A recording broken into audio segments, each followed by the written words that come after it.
پھر اللہ سبحانہ تعالیٰ فرماتے ہیں وَإِنَّكَ، اور بے شک آپ یعنی آپ صلی اللہ علیہ وسلم لَعَلَىٰ خُلُقٍ عَظِيمٍ، البتہ اخلاق کے بلند مرتبے پر ہیں. رسول اللہ صلی اللہ علیہ وسلم کی اخلاق کی گواہی اللہ رب العزت دے رہے ہیں کہ اچھا اخلاق آپ کی ملکیت ہے. اللہ کی گواہی سے بڑھ کر کسی کی گواہی نہیں ہے، اور اللہ تعالیٰ اس بات کی گواہی دے رہے ہیں کہ آپ صلی اللہ علیہ وسلم اخلاق میں سب سے اعلیٰ ہے. کیوں؟ کیونکہ وہ توہین آمیز باتوں کو برداشت کرتے تھے. ہمارے ہاں تو اچھا اخلاق اس کو کہا جاتا ہے کہ جو ڈبل سٹینڈرڈ رکھتا ہو. حالانکہ اچھا اخلاق یہ ہے کہ انسان دین، اسلام اور قرآن پر ہو، اس میں تہذیب ہو، شائستگی ہو، نرمی اور شفقت ہو، امانت اور صداقت ہو، حلم اور کرم ہو،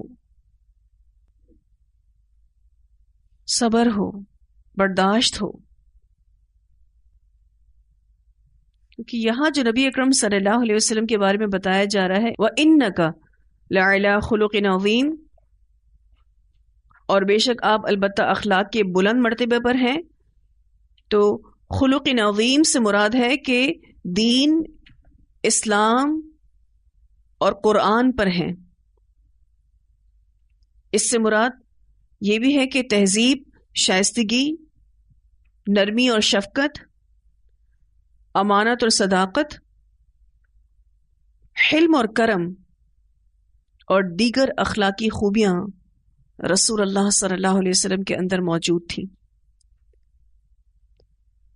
جس میں آپ صلی اللہ علیہ وسلم نبوت سے پہلے بھی ممتاز تھے، اور نبوت کے بعد تو ان میں اور وسعت اور بلندی آ گئی. آپ صلی اللہ علیہ وسلم کے اخلاق کے بارے میں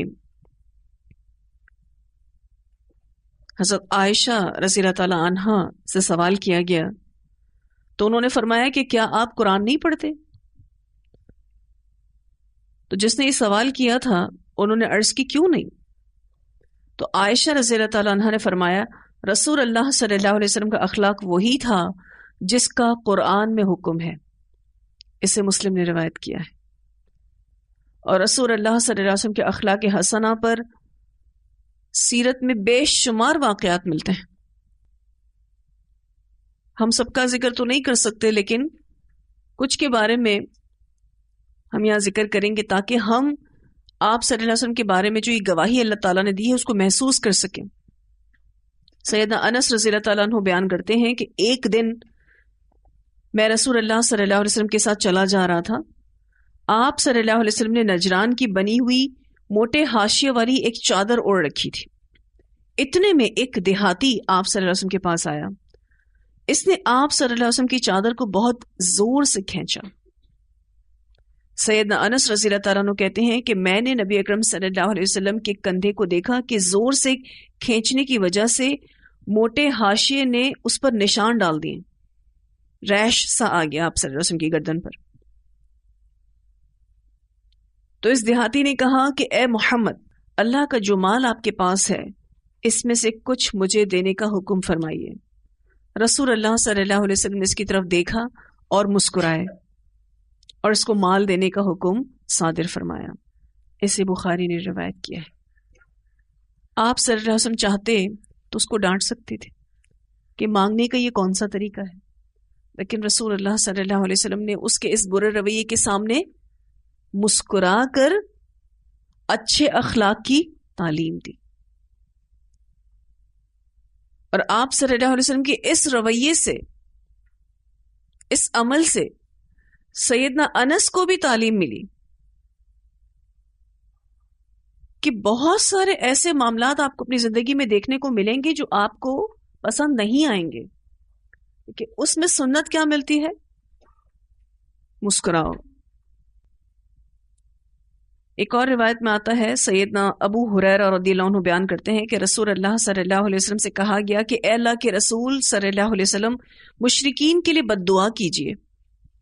آپ صلی اللہ علیہ وسلم نے فرمایا میں لعنت کرنے والا بنا کر نہیں بھیجا گیا، میں تو رحمت بنا کر بھیجا گیا ہوں۔ اس سے مسلم نے روایت کیا۔ کیا کیا کچھ نہیں کیا مشرکین مکہ نے آپ صلی اللہ علیہ وسلم کے ساتھ، ہر طرح کی تکلیف دینے کی کوشش کی، آپ کو بھی آپ کے اصحاب کو بھی، لیکن آپ نے بد دعا نہیں کی۔ کہا میں اس لیے نہیں آیا ہوں، میں تو رحمت بنا کر بھیجا گیا ہوں۔ سیدنا انس رضی اللہ تعالیٰ عنہ بیان کرتے ہیں کہ میں نے رسول اللہ صلی اللہ علیہ وسلم کی 10 سال خدمت کی ہے، آپ نے مجھے کبھی اف بھی نہیں کہا، اور نہ کبھی یہ پوچھا کہ یہ کیوں کیا، نہ کبھی یہ پوچھا کہ یہ کیوں نہیں کیا۔ اسے بخاری نے روایت کیا۔ کوئی کمپلیننگ ایٹیٹیوڈ آپ صلی اللہ علیہ وسلم کی ذات سے ملا ہی نہیں سیدنا انس کو۔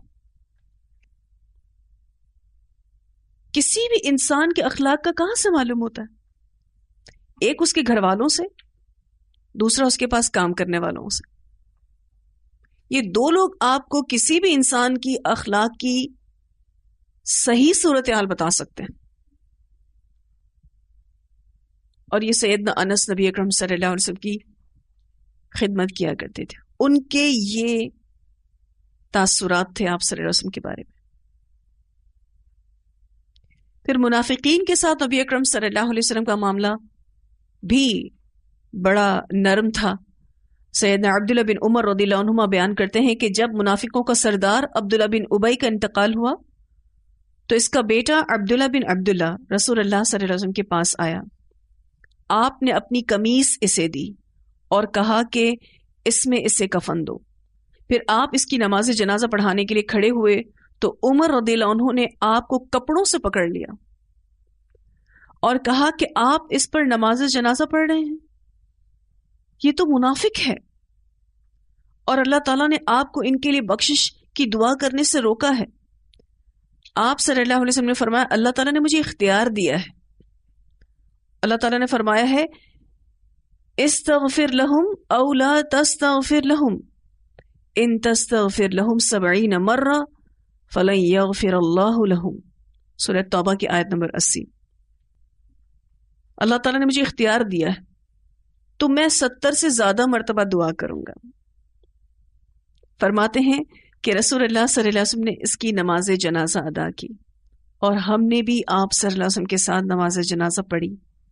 پھر اللہ تعالیٰ نے آپ صلی اللہ علیہ وسلم پر یہ آیت نازل کر دی وَلَا تُصَلِّ عَلَىٰ أَحَدٍ مِّنْهُمْ مَاتَ أَبَدًا وَلَا تَقُمْ عَلَىٰ قَبْرِهِ إِنَّهُمْ كَفَرُوا بِاللَّهِ وَرَسُولِهِ وَمَاتُوا وَهُمْ فَاسِقُونَ۔ سورۃ توبہ کی آیت نمبر 84 میں یہ بات آتی ہے کہ ان میں سے جو کوئی مر جائے، ان میں سے یعنی ان منافقین میں سے جو کوئی مر جائے، اس کا جنازہ آپ کبھی نہیں پڑھیں گے اور نہ اس کی قبر پر کبھی کھڑے ہوں گے، بے شک انہوں نے اللہ اور اس کے رسول کے ساتھ کفر کیا اور اس حال میں مرے کہ وہ نافرمان تھے۔ اس حدیث کو بخاری نے روایت کیا ہے۔ یعنی آپ صلی اللہ علیہ وسلم کا اخلاق اتنا اعلیٰ تھا کہ آپ عبداللہ بن ابی جیسے منافقین کے ساتھ بھی نرمی کا معاملہ کیے ہوئے تھے۔ سید عائشہ رضی اللہ تعالیٰ عنہ بیان کرتی ہیں کہ رسول اللہ صلی اللہ علیہ وسلم نے اپنی ذات کی خاطر کبھی کسی سے اس کی زیادتی کا بدلہ نہیں لیا، البتہ جب اللہ کی حرمات میں سے کسی چیز کی بے حرمتی کی جاتی تھی تو آپ اللہ کے لیے بدلہ لیتے تھے۔ اسے بخاری نے روایت کیا۔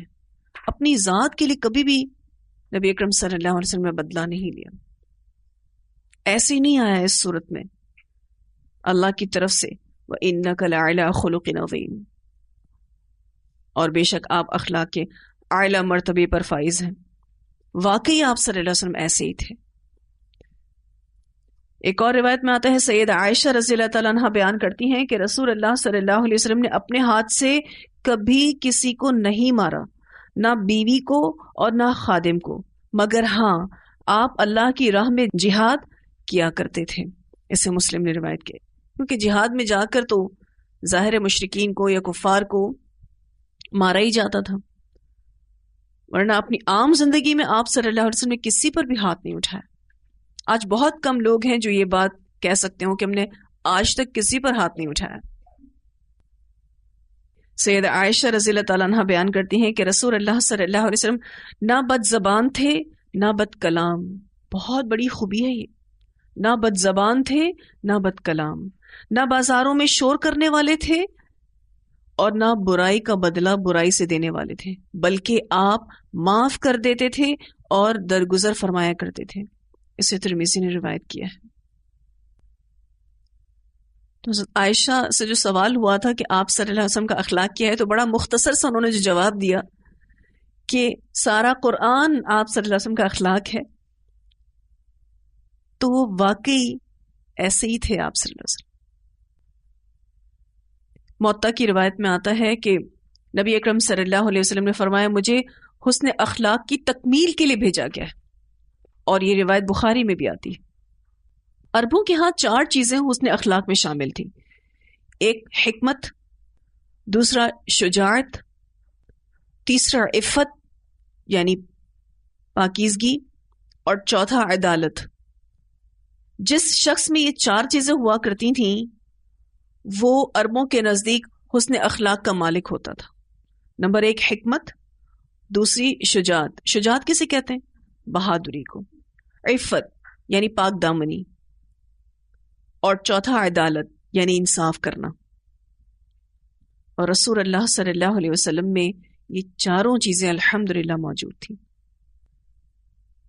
تو رسول اللہ صلی اللہ علیہ وسلم کی زندگی سے تو ہمیں بے شمار ایسے واقعات ملتے ہیں کہ جس سے ہم آپ صلی اللہ علیہ وسلم کے بہترین اخلاق کا اندازہ کر سکتے ہیں. پھر بے شمار احادیث ملتی ہیں جس میں امت کو حسن اخلاق اپنانے کی ترغیب دی گئی ہے.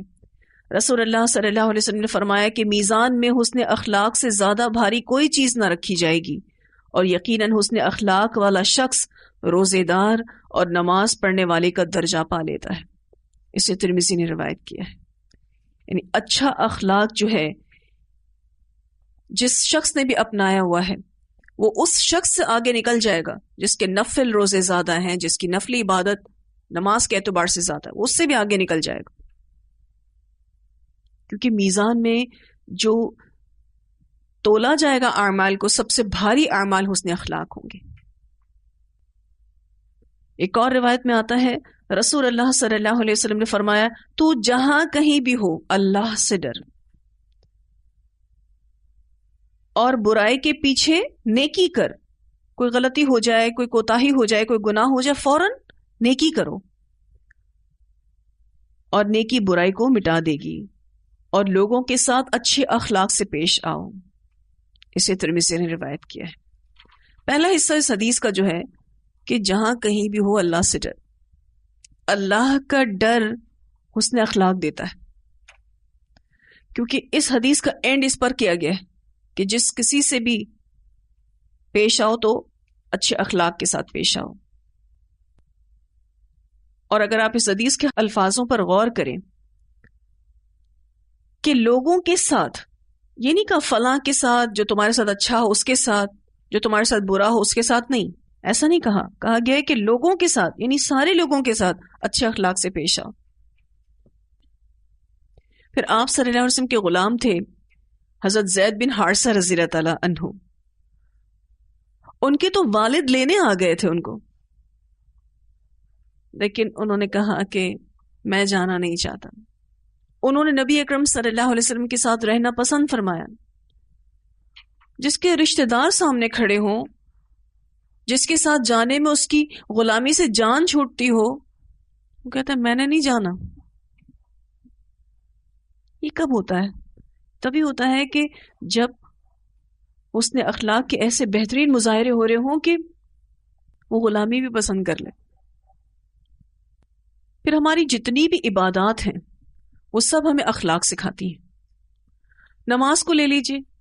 نماز کے بارے میں تو آپ نے قرآن پاک میں بھی پڑھا ہے ان الصلاۃ تنہی عن الفحشاء والمنکر. اس کے ساتھ ساتھ نماز ہمیں ڈسپلن ہونا بھی سکھاتی ہے، منظم ہونا بھی سکھاتی ہے. پھر زکوٰۃ کو لے لیجئے. اللہ تعالیٰ فرماتے ہیں کہ جب بھی تم اپنے صدقات دو تو احسان جتانے سے اور اذیت دینے سے بچو. کتنا تزکیہ ہوتا ہے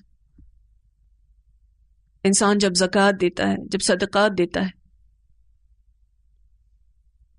پھر روزوں کو لے لیجئے کہ جب ہم روزے رکھتے ہیں تو ہمیں جھوٹ بولنے سے، بری بات منہ سے نکالنے سے، اچھا حلال چیزوں سے بھی روکا گیا تاکہ ہمارے اندر صبر و برداشت آئے. حج کو لے لیجئے، اللہ تعالیٰ فرماتے فلا رفث ولا فسوق ولا جدال فی الحج. کتنا بہترین اخلاق حج کے ذریعے ہمیں سکھایا جاتا ہے کہ اپنی شہوانی خواہشات کو کنٹرول کر لو، پھر کوئی جھگڑا نہیں کرو گے، کوئی فسق والی بات نہیں کرو گے حج کے دوران. پھر جہاد کو لے لیجئے، پھر جہاد کے ذریعے بھی ہمیں اخلاق سکھایا جاتا ہے کیونکہ جہاد بہت طرح کے ہیں. انسان اپنے نفس سے جہاد کرتا ہے، قرآن کے ساتھ جہاد کرتا ہے. یہ جہاد کرنا اس کو محنتی بناتا ہے. پھر جو تلوار کے ساتھ جہاد کیا جاتا ہے، جنگ کے کتنے آداب سکھائے گئے ہیں. جنگ کے دوران آپ کسی عورت پر، کسی بچے پر، کسی بزرگ پر تلوار نہیں اٹھا سکتے. جنگی آداب کتنے سکھائے گئے.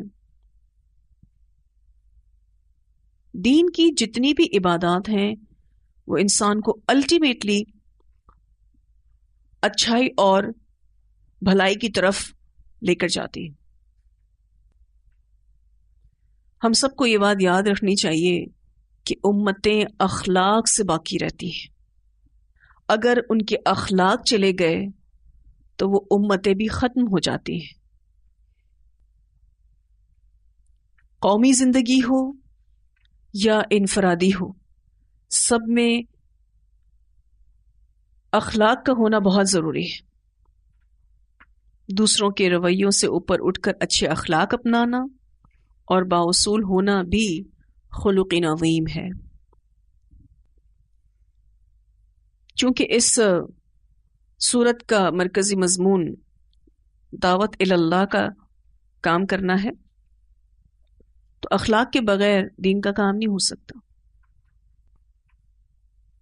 دین کا کام اخلاق کے بغیر ہو ہی نہیں سکتا، ناممکن ہے. پھر آپ دیکھیں کہ بات شروع ہوئی تھی کہ رسول اللہ صلی اللہ علیہ وسلم کو یہ کفار مجنون کہتے ہیں. پھر اللہ تعالیٰ کہتے ہیں کہ یہ آپ کو جو بھی مخالفانہ باتیں سناتے ہیں آپ اس کو برداشت کرتے ہیں، اللہ آپ کو نہ ختم ہونے والا اجر دے گا. پھر اس کے فوراً بعد اللہ تعالیٰ کہتے ہیں کہ آپ تو اخلاق کے اعلیٰ مرتبے پر فائز ہیں. جو اخلاق کے اتنے اعلیٰ درجے پر فائز ہو وہ مجنون کیسے ہو سکتا ہے؟ مجنون لوگوں کے اخلاق آپ کو پتہ ہے کہ کیسے ہوتے ہیں. وہ کبھی چیخنا شروع کر دیتے ہیں، کبھی رونا شروع کر دیتے ہیں، کبھی کسی کو مارنا شروع کر دیتے ہیں. آپ کیسے مجنون ہو سکتے ہیں؟ جو خلق عظیم پر ہو وہ مجنون کیسے ہو سکتا ہے؟ اتنی آیات کی تلاوت سنتے ہیں، پھر انشاءاللہ آگے پڑھیں گے. اعوذ باللہ من الشیطان الرجیم بسم اللہ الرحمن الرحیم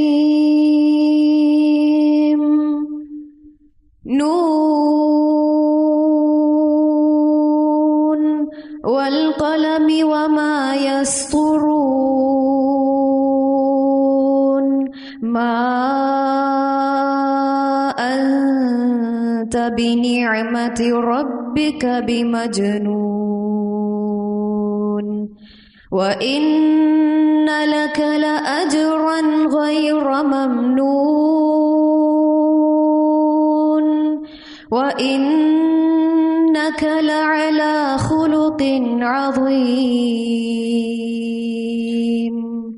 وإنك وإنك لعلى خلق عظيم وإنك لعلى خلق عظيم.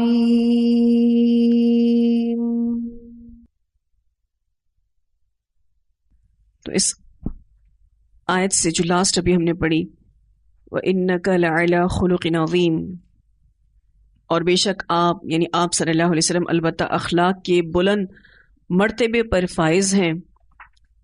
ہمارے لیے کیا سبق ہے کہ ہمیں اپنے اخلاق میں اچھا ہونا ہے. اس آیت سے ایز امت ہم پر بہت بڑی ذمہ داری ہے کہ ہم رسول اللہ صلی اللہ علیہ وسلم کی امت سے ہیں. ہمیں ان کی پیروی کرتے ہوئے بہترین اخلاق کا مظاہرہ کرنا ہے.